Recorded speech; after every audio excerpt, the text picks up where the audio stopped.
Encontros com o Futuro, hoje com um convidado muito especial, Yuri Marinho, sócio-diretor na Icon Soluções Ambientais. Encontros com o Futuro, Yuri, é uma iniciativa que aproxima o setor privado da academia, tem apoio da Prime, que é o braço de universidades da ONU, do Pacto Global, da SPM, das Eurocâmaras, da PwC, do Conselho Regional de Administração e da ABERJ.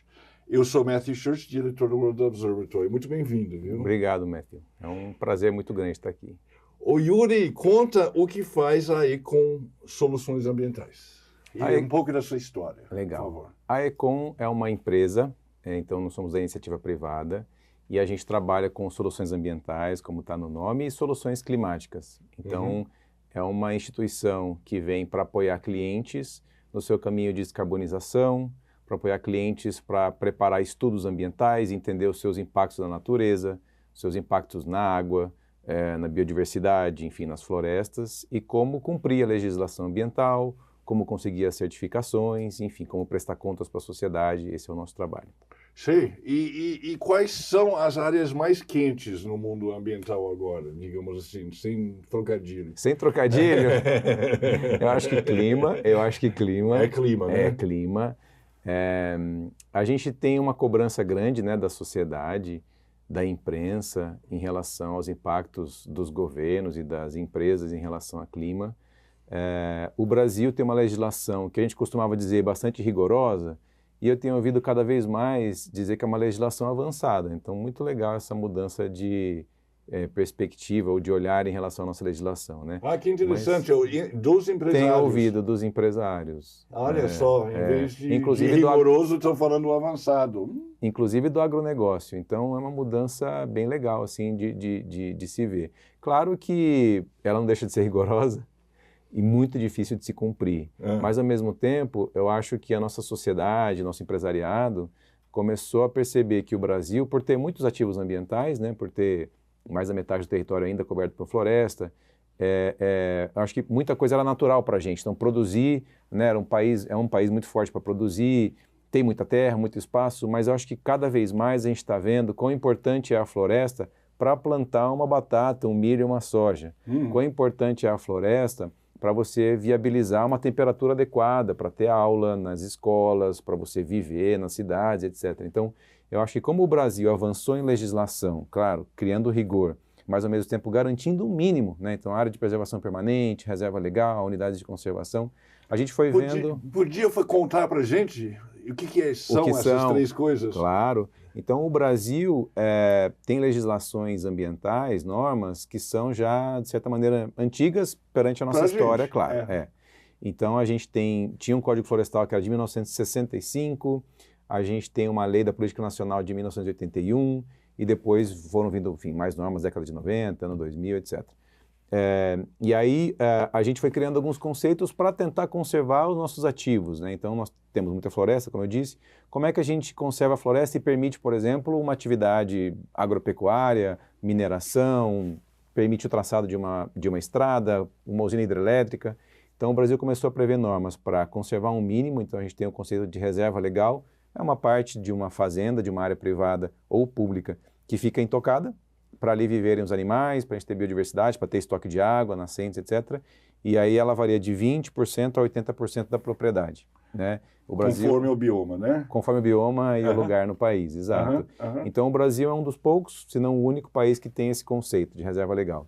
E aí na beira dos rios, nos topos das montanhas, em áreas muito inclinadas, a gente tem a área de preservação permanente, que você tem que permanentemente preservar, com outros olhares. Então, se é muito declive, provavelmente ele vai ter erosão, você não vai conseguir fazer alguma atividade, é melhor ter uma vegetação. Topo de morro, de certa maneira, para conservar a água da chuva e ela poder depois escoar. Beira de rios, para não assorear o rio. Então, a gente foi criando esses conceitos e protegendo os nossos ativos, e depois a gente foi percebendo com o tempo que isso tinha um impacto positivo na nossa economia, né? O Brasil tem um PIB de 11 trilhões ano de reais, dos quais mais de 3 trilhões são do agronegócio. E o agronegócio vive de água de chuva, de solo fértil e de condições climáticas favoráveis. Então, boa parte da nossa economia está atrelada a uma condição climática favorável, né?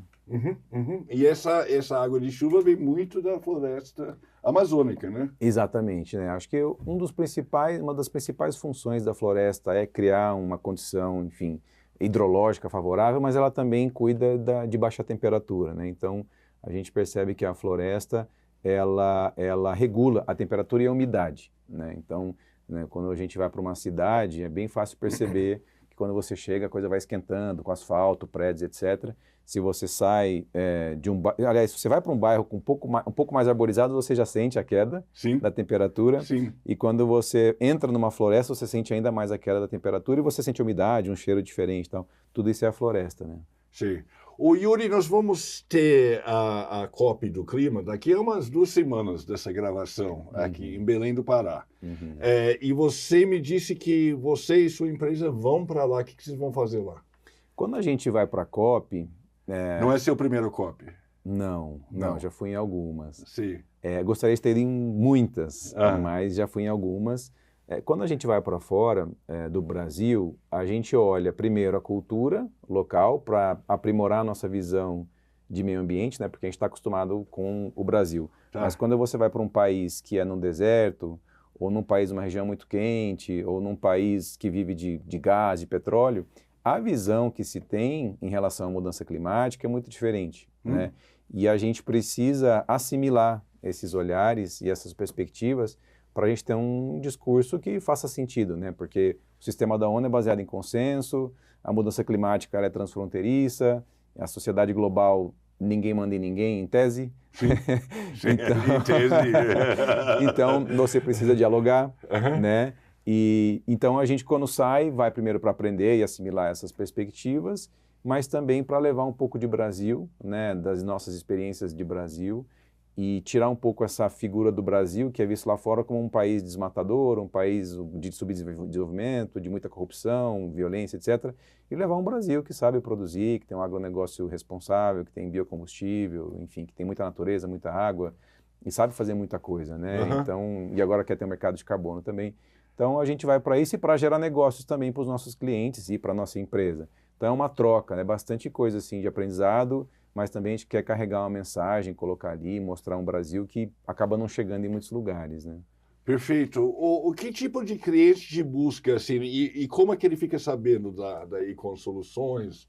Como que é esse caminho normalmente? Quais são as perguntas que fazem para você? Olha, a gente costumava atender mais o mercado privado, brasileiro e multinacional, mas a gente expandiu nos últimos anos para atender a cooperação internacional. Então, você tem filantropia internacional, bancos de desenvolvimento, braços da ONU que contratam serviços. A gente começou a prestar serviços para essa cooperação internacional e para governo brasileiro, licitações, né? Então, a gente tem atuado para empresas, para cooperação internacional, para governo e, às vezes, para academia, quando a academia lança uma concorrência, né? uma licitação, enfim. Então, a gente tenta estar em todos esses espaços. Vocês formulam licitações em áreas sensíveis? A gente concorre, né? A gente concorre quando o Estado abre uma concorrência pública. Sim. Aí a gente dá a nossa proposta, às vezes é o melhor preço, às vezes é preço com técnica, então a gente concorre com as outras instituições nessas licitações, nessas concorrências públicas, né? Sim. Com empresas, normalmente é uma cotação, então abre ali, faz um convite para a gente e às vezes ganha o melhor preço, às vezes é melhor preço e técnica, às vezes é uma contratação estratégica de algo que só a gente sabe fazer, a gente acaba não concorrendo. Então são diferentes modelos assim de concorrência e para a gente mostrar que a gente existe, a gente tem explorado bastante as redes sociais, né, que tem um público mais jovem, muito sedento por soluções climáticas, muito sedento por descarbonização e coisas do tipo. Mas, claro, tem de tudo. Também tem negacionistas, também tem quem, enfim, não exatamente olha para isso. E a gente tenta fazer um processo um pouco de educação, compartilhar informações, mostrar que a gente existe. A gente também busca fazer diálogos com nossos clientes em eventos, e inclusive lá na COP a gente tem vários eventos em que nós somos organizadores, e a gente também vai nas Semanas do Clima, que são eventos grandes que têm crescido, tem em Nova York, tem em São Paulo, tem na China, tem em Londres, e tem mais alguns, então a gente vai para essas semanas, né? E aí clima acaba entrando em carbono, biodiversidade, estudos como todo financiamento, então você fala clima, mas são vários negócios ao mesmo tempo.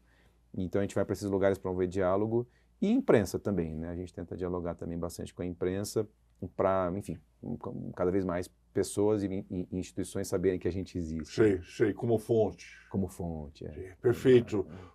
Yuri, a impressão, eu acho que se tem, em pelo menos algumas áreas da sociedade, é que a transição climática está lenta. Uhum. Que nós estamos atrasados. Sim. Eu li a notícia muito triste assim no outro dia que já passamos do turning point, do tipping point, do ponto sem volta dos recifes de corais em águas tropicais. Uhum. Você concorda com isso? E quais são as melhores soluções para o clima, no seu entender? Eu acho que quando você vai nas COPs ou quando você lê um relatório do IPCC, né, que é um órgão de cientistas que faz publicações de tempos em tempos, nenhum indicador é bom. E quando a gente assinou a Convenção do Clima, junto com outras convenções, né, o Brasil sediou ali, aí os países assinaram a Convenção do Clima, a Convenção de Diversidade Biológica, Combate à Desertificação, essas 3 mais famosas, né? Uhum. E isso foi mais de 30 anos atrás, né? De lá para cá, tirando 92. 92. Isso, o Rio 92. Rio 92. Isso. De lá para cá, de 1992 para cá, tirando na pandemia, nós nunca reduzimos emissões, a gente nunca melhorou nenhum indicador de nada, né, dessas convenções.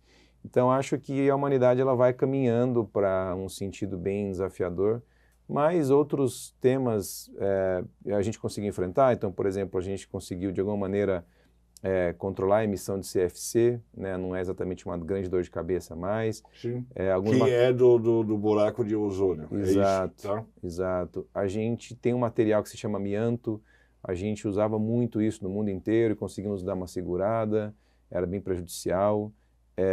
Alguns tipos de óleo que a gente também não utiliza mais. Então, algumas coisas a humanidade conseguiu enfrentar, resolver. Tem um tratado interessante no oceano, inclusive. Tem um tratado para transporte marítimo, tem para plástico, tem alguns tratados interessantes, mas é muito difícil, né, você sair do business as usual, você sair do tradicional, porque tem uma grande economia ali por trás, né? Então, por exemplo, o maior problema nosso climático é energia, né, que ainda está muito baseada em combustível fóssil, e é 75% do nosso problema, sim, né, sim. Pegando no mundo. Não no Brasil, mas no mundo, sim.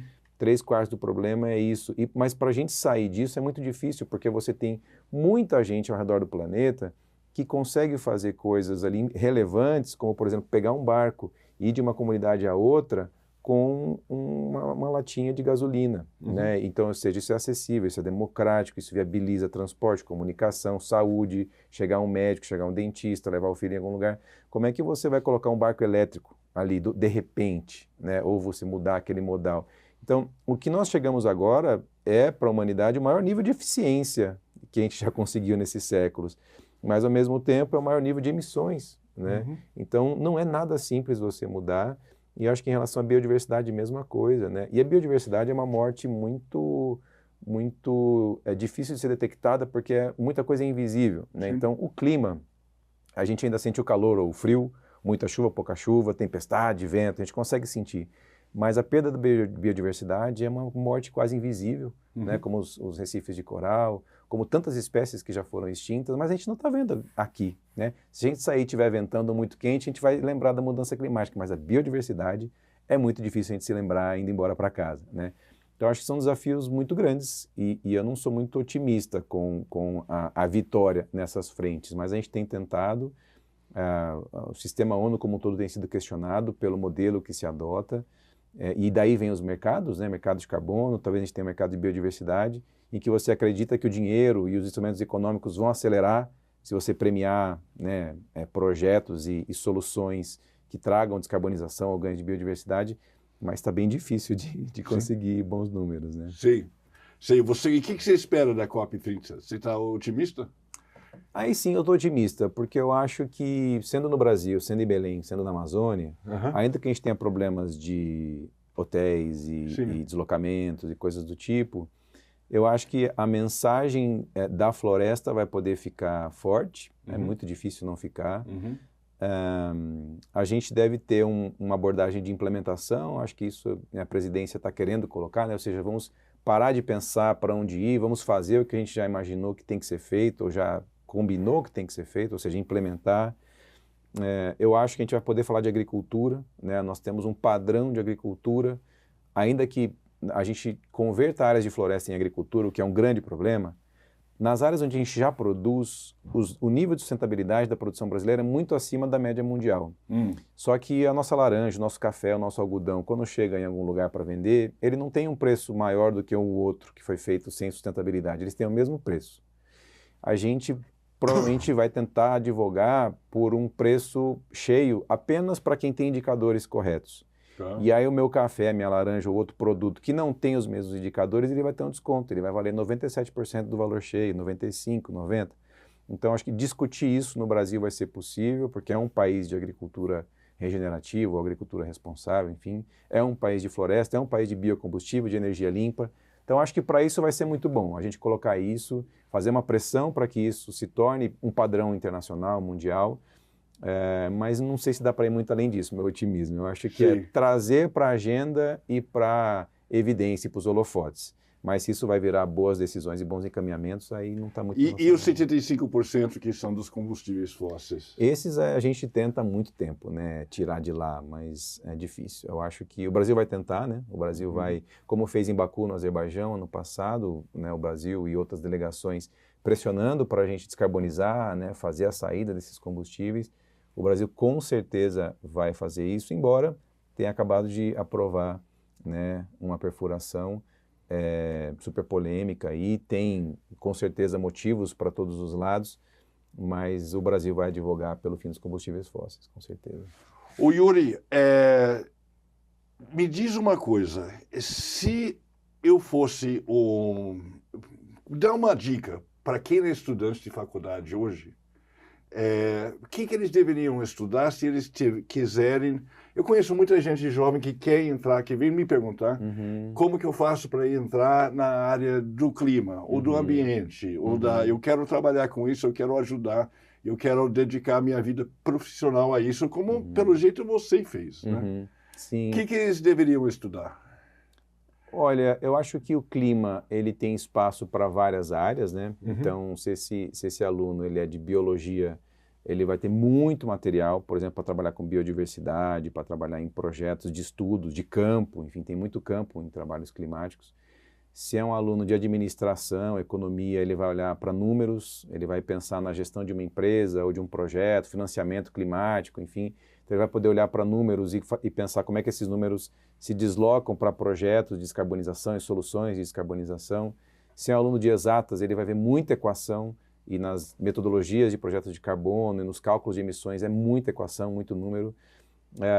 Que mais? Se é um aluno de gestão pública, de relações públicas também, porque você tem sempre interação entre empresa e sociedade, entre países. Então, para muitas áreas, né, para muitas áreas do conhecimento e cursos aí de uma universidade, vai ter oportunidade em clima. É uma ciência muito interconectada, interdisciplinar, e aí eu acho que dentro do mercado você vai poder escolher, né? Você vai estar no mercado privado, você pode estar dentro de uma empresa que é emissora de gases, que causa impactos ambientais e está tentando reduzir esses impactos e essas emissões. E aí você vai poder fazer parte da jornada dessa empresa para reduzir seus impactos. Se você é de uma consultoria, você vai ser um externo a essas empresas, mas você vai ajudar a acelerar, fazer estudos, enfim, se dedicar como um consultor, como um prestador de serviço. Se você é governo, vai ter os mesmos desafios, as cidades e os campos no mundo inteiro. A cidade, o que tem que ser feito?